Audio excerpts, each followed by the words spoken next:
छोटे से कस्बे में शंभू शिल्पकार रहता था।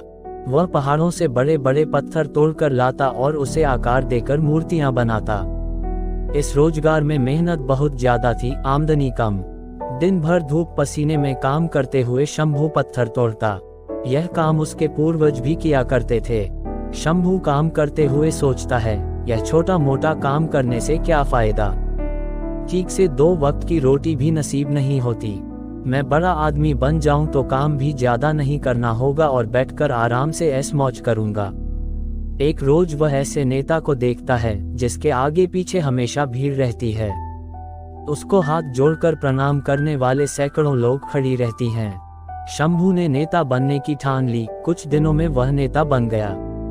नेता बनने के बाद जब वह एक रैली कर रहा था, धूप काफी तीव्र थी।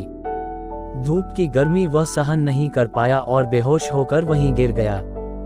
होश आने पर उसने पाया वह बिस्तर पर लेटा हुआ है। बिस्तर पर लेटे लेटे वह सोचने लगा कि नेता से बलवान वह सूर्य है जिसकी गर्मी कोई सहन नहीं कर पाता। मुझे अब सूर्य बनना है। कुछ दिनों बाद वह सूर्य भी बन गया। शंभू अब गर्व से चमकता रहता और भीषण गर्मी उत्पन्न करता। तभी उसने देखा एक मजदूर खेत में आराम से काम कर रहा है।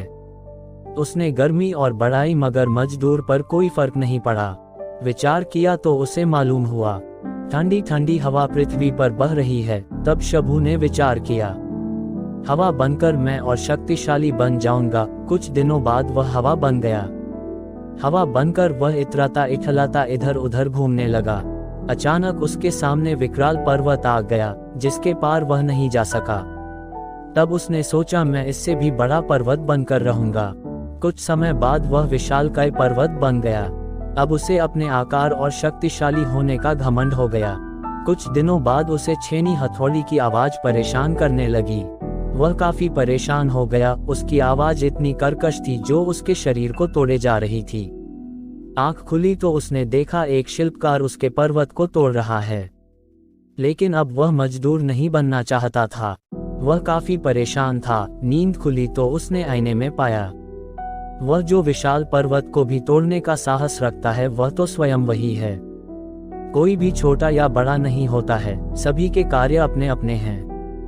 किसी भी कार्य को करने में हिचकिचाना नहीं चाहिए बल्कि गर्व का अनुभव करना चाहिए।